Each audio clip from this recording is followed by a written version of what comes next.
On ne rêve pas, ce que vous voyez, c'est presque une image du futur.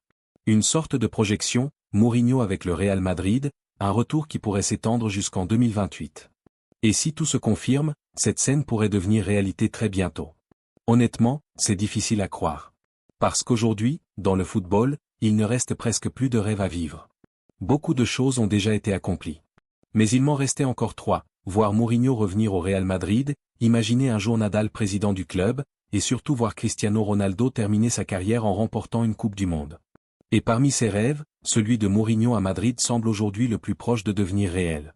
L'information est tombée comme une bombe, Mourinho serait désormais le favori pour devenir le prochain entraîneur du Real Madrid.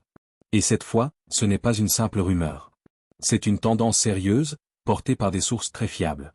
Contrairement à d'autres pistes évoquées récemment, comme celle de Scaloni, cette option paraît beaucoup plus logique.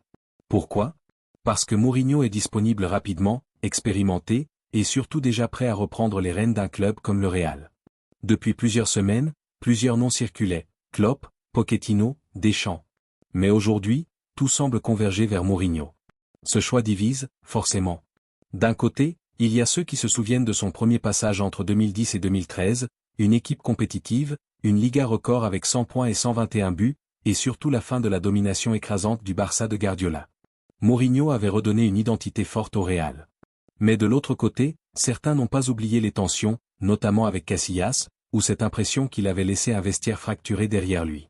Choisir Mourinho, c'est accepter un package complet, du génie, du caractère, mais aussi des controverses. Ce qui change aujourd'hui, c'est le contexte.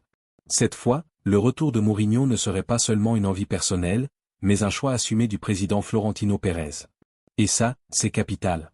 Parce que Mourinho aura un soutien total en interne. Cela signifie une chose, plus aucun joueur ne pourra imposer son pouvoir comme avant. Si Mourinho décide de mettre une star sur le banc, il le fera. Et personne ne pourra réellement s'y opposer. C'est peut-être exactement ce dont le Real Madrid a besoin aujourd'hui, une autorité forte, capable de remettre de l'ordre dans un vestiaire rempli d'ego. Mais tout n'est pas parfait. Il y a aussi des interrogations.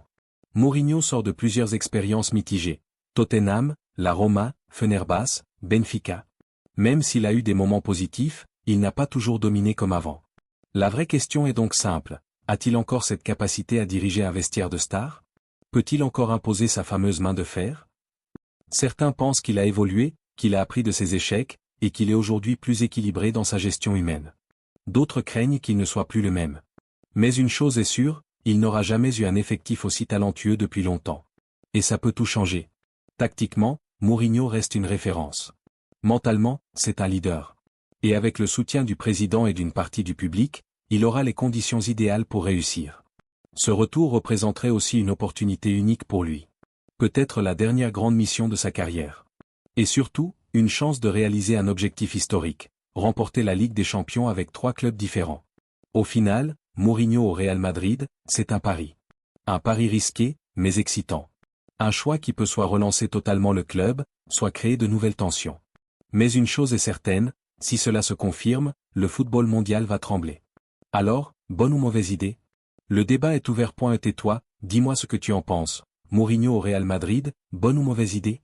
Si la vidéo t'a plu, n'oublie pas de lâcher un like et surtout abonne-toi pour ne rien rater des prochaines analyses. On se retrouve très vite pour la suite, parce que cette histoire, elle ne fait que commencer.